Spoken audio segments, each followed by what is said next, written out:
नमस्कार दोस्तों, आज की बड़ी खबर। कर्नाटक विधानसभा चुनाव के नतीजे का दिन है। कर्नाटक के 36 मतगणना केंद्रों पर 226 विधानसभा के वोटों की गिनती जारी है।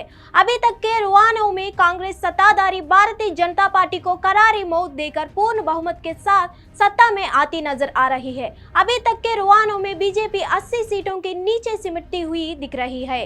कर्नाटक चुनाव के रुआनों में कांग्रेस को पूर्ण बहुमत के साथ ही हार और जीत के कारणों को लेकर भी चर्चा शुरू हो गई है।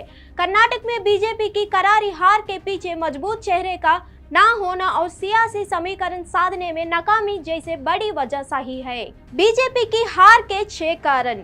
कारण 1, कर्नाटक में मजबूत चेहरा ना होना। कर्नाटक में बीजेपी की हार की सबसे बड़ी वजह मजबूत चेहरे का ना होना रहा। येदियुरप्पा की जगह बसवराज बोम्मई को बीजेपी ने भले ही मुख्यमंत्री बनाया हो, लेकिन सीएम की कुर्सी पर रहते हुए भी बोम्मई का कोई खास प्रभाव नहीं नजर आया। वही कांग्रेस के पास डीके शिवकुमार और सिद्धारमैया जैसे मजबूत चेहरे थे। बोम्मई को आगे कर चुनावी मैदान में उतरना बीजेपी को महंगा पड़ा। कारण 2, भ्रष्टाचार। बीजेपी के हार के पीछे अहम वजह भ्रष्टाचार का मुद्दा रहा। कांग्रेस ने बीजेपी के खिलाफ शुरू से ही 40% पे सीएम करप्शन का एजेंडा सेट किया और ये धीरे धीरे बड़ा मुद्दा बन गया। करप्शन के मुद्दे पर ही येदियुरप्पा को मंत्री पद से इस्तीफा देना पड़ा तो एक बीजेपी विधायक को जेल भी जाना पड़ा।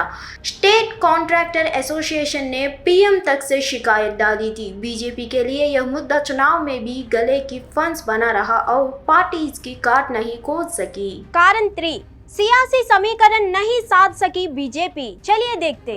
कर्नाटक के राजनीतिक समीकरण भी बीजेपी साध कर नहीं रख सकी। बीजेपी ना ही अपने कोर वोट बैंक लिंगायत समुदाय को अपने साथ जोड़ रख पाई और ना ही दलित, आदिवासी, ओबीसी और वक्कालिंग समुदाय का ही दिल जीत सकी। वही कांग्रेस मुस्लिमों से लेकर दलित और ओबीसी को मजबूती से जोड़े रखने के साथ साथ लिंगायत समुदाय के वोट बैंक में भी सेंधमारी करने में सफल रही है।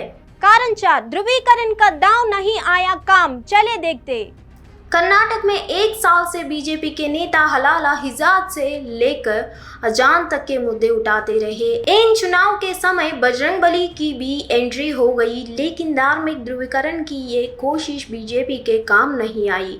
कांग्रेस ने बजरंग दल को बैन करने का वादा किया तो बीजेपी ने बजरंग दल को सीधे बजरंगबली से जोड़ दिया और पूरा मुद्दा भगवान के अपमान का बना दिया।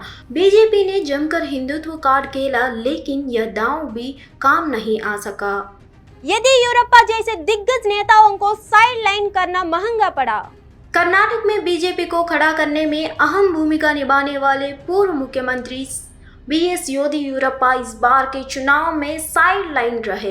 पूर्व मुख्यमंत्री जगदीश शेट्टर और पूर्व डिप्टी सीएम लक्ष्मण सावदी का बीजेपी ने टिकट काटा तो दोनों ही नेता कांग्रेस का दमन थाम कर चुनाव मैदान में उतर गए।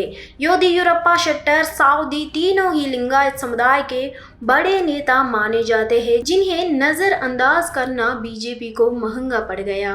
कारण 6, सत्ता विरोधी लहर की काट नहीं तलाश सकी। चलिए देखेंगे। कर्नाटक में बीजेपी की हार की बड़ी वजह सत्ता विरोधी लहर की काट नहीं तलाश पाना भी रहा है। बीजेपी के सत्ता में रहने की वजह से उसके खिलाफ लोगों में नाराजगी थी। बीजेपी के खिलाफ सत्ता विरोधी लहर हवा रही, जिससे निपटने में बीजेपी पूरी तरह से असफल रही। फिर मिलेंगे अगली वीडियो में।